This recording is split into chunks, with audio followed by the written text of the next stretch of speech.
de vous retrouver pour Parole de vie sur LMTV. La Bible, c'est vraiment la parole de vie. J'espère que vous aimez la Bible et on va la lire ensemble. Nous sommes dans l'évangile de Marc aujourd'hui. Marc chapitre 10. Et c'est peut-être un des rares textes où on voit Jésus être contrarié, où on voit Jésus s'indigner. Vous savez, indigné, c'est quand même un thème qui est assez fort. Il est là vraiment désolé, plus que désolé, frustré, si on peut dire les choses ainsi, de la situation. Bon, on sait que des fois, les disciples étaient difficiles à supporter. Hein. Jusqu'à quand vous supporterai-je, pouvait dire Jésus. Mais regardez le contexte ici. Alors, ce passage-là, il est assez court, il est entre deux récits, et on voit que Marc prend la peine de nous raconter ce passage parce qu'il y a, au travers de cette histoire, un enseignement important pour chacun des disciples et évidemment pour chacun d'entre nous aujourd'hui encore. Alors, regardez avec moi. On commence dans Marc, chapitre 10, verset 13. Il nous est dit: des gens lui amenaient des enfants pour qu'il les touche de la main. Mais les disciples les rabrouèrent. On lui amena des petits-enfants pour qu'il les touche, mais les disciples reprirent ceux qui les amenaient.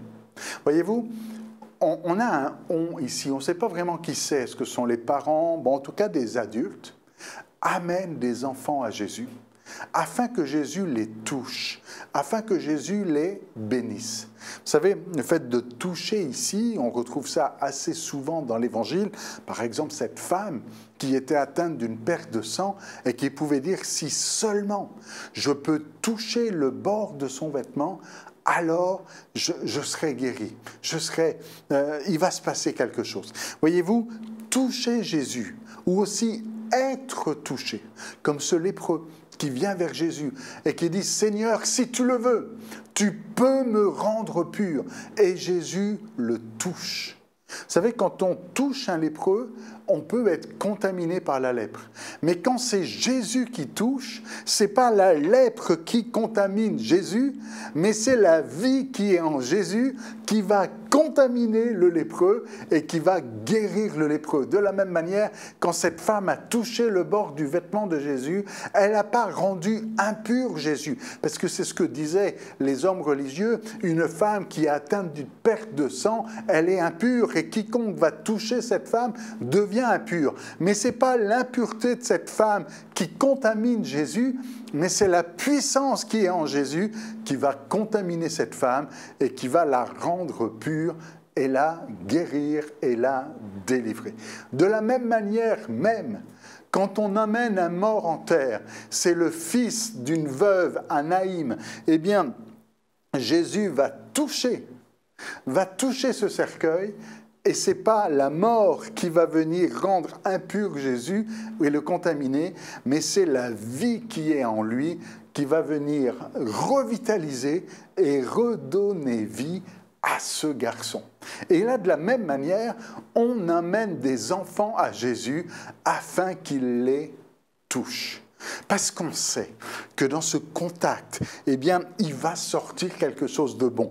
On comprend que ce n'est pas pour qu'il les frappe, ce n'est pas pour qu'il leur fasse du mal, mais qu'il puisse les bénir et qu'au travers de cette touche, au travers de ce contact, ils reçoivent une bénédiction. Vous savez, quand Jacob est allé auprès de son père en se faisant passer pour son frère, Ésaü, il va pour recevoir une bénédiction, pour que son père le touche, lui impose les mains, et qu'au travers de ce contact, de cette touche, ils reçoivent une bénédiction, la bénédiction de Dieu. Alors quand on amène ses enfants à Jésus, afin qu'il les touche, c'est afin qu'il les bénisse. D'ailleurs, dans d'autres parallèles, si on va dans d'autres évangiles, on a afin qu'il les bénisse. Et on voit qu'il voulait avoir, les Québécois diraient, cette touche de Dieu, ce contact, que vraiment, quand Jésus touche ses enfants, eh bien, tout ce qui est en lui, la vie, l'amour, la pureté puisse venir impacter, puisse venir faire quelque chose de grand et de phénoménal. Alors que c'est vrai quand quelqu'un est mort, c'est vrai quand quelqu'un est malade, c'est vrai quand quelqu'un est impur, quand quelqu'un a besoin de guérison. C'est vrai que tout ce qui est en Christ peut venir restaurer. Mais c'est vrai aussi, même pour quelqu'un qui n'est pas malade, eh bien, c'est venir recevoir l'onction, hein, si on peut dire les choses ainsi. Souvenez-vous que Jésus, le Christ, le Messie, ça veut dire littéralement celui qui est oint. L'Esprit du Seigneur est sur moi, dit Jésus, parce qu'il m'a oint.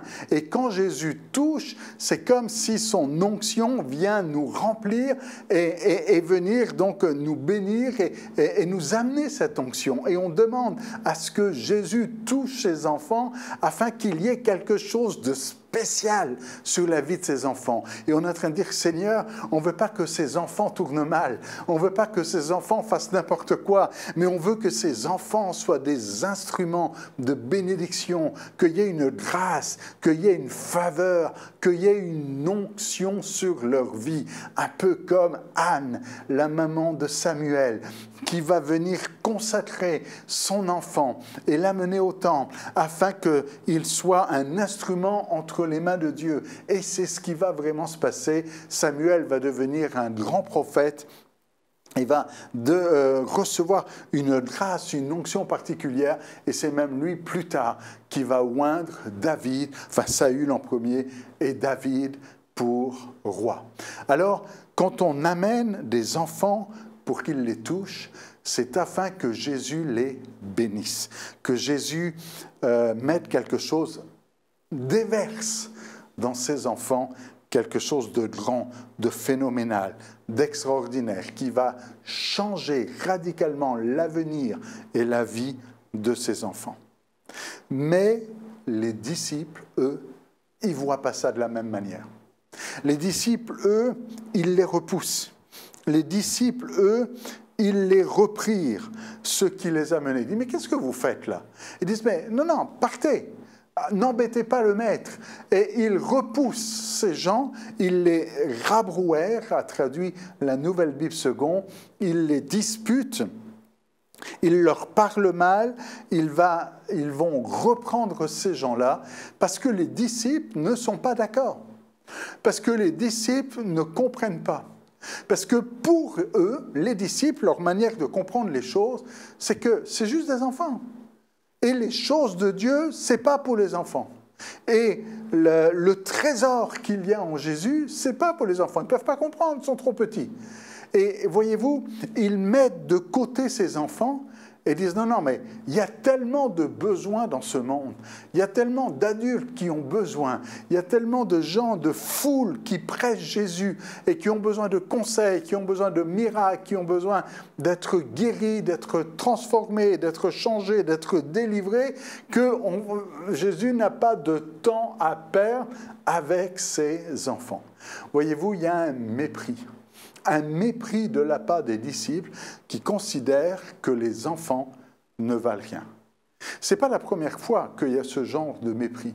Ici, on voit un mépris par rapport aux enfants, mais il y avait aussi un mépris par rapport aux étrangers. Par exemple, cette femme d'origine sino-phéricienne.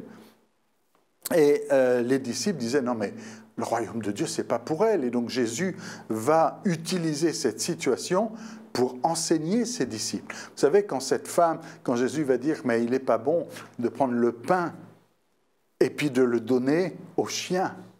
Et les disciples se sont regardés en disant, mais oui, bien sûr, c'est tout à fait ça. Cette femme est là comme un petit chien et elle veut prendre la nourriture qui n'est pas pour elle. C'est pas pour elle. Mais cette femme va dire, mais juste quelques miettes, ça me suffit. Et Jésus a profité de cette situation. Ce n'est pas que Jésus est en train d'approuver, au contraire, Jésus a volontairement est rentré dans le jeu de ses disciples pour montrer à ses disciples que ce qu'eux, ils méprisent, Jésus ne méprise pas. Et qu'il y a quelque chose pour elle aussi. La preuve, elle a reçu le miracle qu'elle est venue chercher. Les disciples méprisent, et peut-être que certains d'entre nous, ou qui nous écoutent aujourd'hui, vous faites partie de ceux qui sont méprisés. en disant, mais moi, à l'église, moi, dans mon entourage, moi, dans ma famille, on me dit que l'évangile, ce n'est pas pour moi, que je ne suis pas assez bon, que je ne suis pas assez spirituel, que je ne suis pas assez, je ne sais pas quoi, mature pour l'évangile. Et on me méprise, on me met de côté, on m'écarte, et on veut même m'empêcher de m'approcher de Jésus. Jésus est celui qui accueille. Même cette femme adultère que les hommes religieux voulaient condamner et voulaient lapider, Jésus va l'accueillir et lui dire « Je ne te condamne pas, va et ne pêche plus ». Alors, ne laisse pas des hommes t'empêcher de t'approcher de Jésus. Ne laisse pas des chefs religieux, les disciples en l'occurrence ici, t'empêcher de t'approcher de Jésus. N'écoute pas ces voix de mensonges qui te disent « c'est pas pour toi », qui te disent « tu n'es pas assez bien », comme un Zachée. On aurait pu dire « mais c'est un collecteur d'impôts, c'est pas pour lui, il ne peut pas s'approcher ». Mais lui, il a quand même fait l'effort. Et Jésus lui dit « je veux demeurer aujourd'hui dans ta maison ». Et les hommes religieux ont dit « mais comment ça? Jésus va dans la maison d'un homme pécheur ?» Parce qu'il n'y a rien qui n'empêche, comment dire, il n'y a aucun obstacle.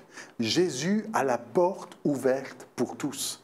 Jésus est celui qui veut toucher, qui veut bénir, qui veut sauver tous et chacun. Il n'y a pas de première classe et de deuxième classe. Il n'y a pas ceux qui le méritent et ceux qui ne le méritent pas. Parce que franchement, techniquement, personne ne le mérite. Hein. Techniquement, on est tous indignes de recevoir la grâce et la faveur de Dieu. On est tous indignes d'être touchés par Jésus. Mais il nous aime, il a compassion. Et quel que soit l'état, et j'insiste là-dessus, quel que soit l'état dans lequel vous vous trouvez, et peut-être vous vous sentez tellement indigne, et peut-être comme cet homme aussi de l'Évangile qui dit « je ne suis même pas digne que tu viennes sous mon toit ».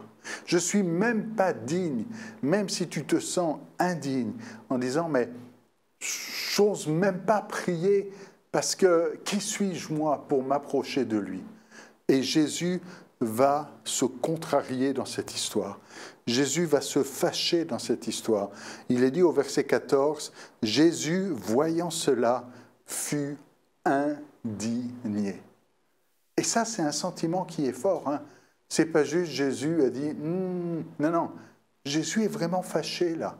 Il est indigné. Il dit mais ça se peut pas. On ne peut pas faire ça. Jésus est contrarié, mais vraiment contrarié, indigné. Et Jésus va reprendre les disciples. Les disciples sont en train de dire aux autres, arrêtez, vous ne pouvez pas amener ces enfants à lui. Et Jésus dit, non, arrêtez de dire arrêtez. Et Jésus va se fâcher plus que les disciples se sont fâchés en disant, arrêtez de mettre un mur là où Jésus ne met pas de mur. Et de la même manière, peut-être que le Seigneur aimerait dire à certains disciples aujourd'hui, arrête d'empêcher les autres de s'approcher de Jésus. Arrête d'empêcher celui que tu dis, non mais lui il est trop mauvais, il est trop méchant, il est trop sale, il est trop impur, il est trop ceci ou il est trop cela. Arrête de construire un mur pour les empêcher de venir à Jésus. Arrête de les empêcher. Et c'est ce que dit Jésus. Laissez venir à moi les petits-enfants, ne les en empêchez pas. N'empêchez pas les autres de s'approcher de Jésus sous prétexte que vous pensez que ce n'est pas pour eux. Ce n'est pas à vous de décider si Jésus c'est pour eux ou pas. Jésus, lui, il les accueille et vous voulez leur fermer la porte? Jésus, lui, il leur dit « Venez à moi, vous tous qui êtes fatigués et chargés ». Et il y aurait des chrétiens aujourd'hui qui diraient « C'est pas pour vous, n'allez pas vers Jésus » et qui veulent empêcher d'aller vers Jésus. Ne soyons pas de ceux qui empêchent, mais soyons de ceux qui favorisent, de ceux qui encouragent, de ceux qui disent « Viens comme à Bartimée, prends courage, il t'appelle. Il y en a qui disaient à Bartimée, tais-toi, tu fais trop de bruit, qui voulaient empêcher Bartimée de s'approcher de Jésus, en disant, Bartimée, tais-toi, tu fais trop de bruit, c'est pas pour toi, toi t'es qu'un mendiant, Jésus est en train de dire des choses importantes ici. Mais Bartimée passe au travers de ceux qui empêchent, et il y en a d'autres qui viennent l'encourager en disant, prends courage, il t'appelle, il veut te recevoir. Personne n'a pu empêcher Bartimée de s'approcher de Jésus et de recevoir le miracle dont il avait besoin. Jésus est indigné et dit, laissez venir à moi les petits-enfants, ne les en empêchez pas. Alors ici, dans le contexte, c'est des petits-enfants. Dans une autre histoire, ça pourrait être quand Jésus est avec des prostituées. Quand même, vous imaginez, Jésus est en train de manger avec des prostituées et de gens de mauvaise vie. Vous imaginez votre pasteur, là, vous apprenez qu'il est en train de manger avec des prostituées. Vous allez dire, ah, mais ça, c'est pas correct, ça. Comment ça, mon pasteur mange avec des prostituées? Mais là, c'est Jésus qui mange avec des prostituées. Maintenant, il y a un contexte, évidemment, mais Jésus mange avec des prostituées, pas pour dire, c'est bien les filles, continuez, hein, mais il mange avec des prostituées pour que leur vie change. Quand Jésus rentre dans la maison de Zachée, ce n'est pas pour que Zachée continue à faire ce qu'il faisait, mais sa vie a changé. Le salut est entré aujourd'hui dans cette maison. Jésus dit, venez à moi, vous tous, qui êtes chargés et fatigués. Et il y a de la place pour tous. J'insiste là-dessus, peut-être lourdement, mais je crois que le Saint-Esprit veut parler à plusieurs. Arrête d'empêcher telle ou telle personne de s'approcher de Jésus parce que tu crois que ce n'est pas pour lui. Et Jésus continue. Et Jésus va continuer même en renversant la situation, en disant, vous voyez, vous dites que ce n'est pas pour ces enfants, mais moi je vous dis que non seulement c'est pour eux, mais que c'est plus pour eux que pour vous. Écoutez ce que Jésus dit. Jésus dit, ne les en empêchez pas, car le royaume de Dieu est pour ceux qui leur ressemblent. Le royaume de Dieu n'est pas pour ceux qui ressemblent à ce que vous êtes en train de faire maintenant, mais le royaume de Dieu est pour ceux qui leur ressemblent. Et Jésus va être même sévère au verset 15, puisqu'il dira, je vous le dis en vérité, quiconque ne recevra pas le royaume de Dieu comme un petit enfant, n'y entrera point.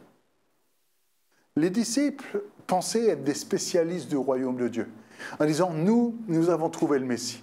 Nous marchons avec Jésus. Nous sommes dans le bon groupe ici. Nous sommes disciples de Jésus. Il nous a envoyés 2 à 2, avec le pouvoir de chasser les démons, avec le pouvoir de guérir les malades et de proclamer cette bonne nouvelle. Repentez-vous, car le royaume des cieux s'est approché de vous. Et voilà que les disciples étaient sûrs de leur situation. Mais Jésus dit, si vous ne ressemblez pas à un petit enfant, vous n'entrerez pas dans le royaume de Dieu. Et là, ça devient important. Et ça remet en cause notre propre conception du salut. Et peut-être certains devraient se poser la question, et je vais me la poser avec vous parce qu'on s'inclut. Est-ce que je fais partie de ceux qui empêchent? Est-ce que moi aussi, le Seigneur pourrait me dire, il n'entrera pas dans le royaume de Dieu s'il n'est pas comme un petit enfant. Alors évidemment, ça doit venir nous amener à définir, ça veut dire quoi ça? Être comme un petit enfant. Avoir cette simplicité d'un petit enfant. Vous savez, un enfant, c'est pas compliqué. Et des fois, peut-être, dans le siècle dans lequel nous sommes, on fait les choses compliquées. On aime les choses compliquées. Et peut-être même dans l'Église, on aime compliquer les choses. Et on a des prédications de plus en plus compliquées, ou on a des études compliquées. Et c'est comme s'il faut être très intellectuel pour comprendre, et Jésus dit non, il faut être comme un enfant. Il faut être simple comme un enfant. Peut-être que plusieurs qui m'entendent aujourd'hui se disent, mais moi, pasteur, vous savez, je n'ai pas fait beaucoup d'études. Moi, j'ai du mal à lire. Moi, j'ai du mal à comprendre. Et Jésus dit, sois comme un petit enfant. Un petit enfant, c'est quelqu'un qui croit simplement.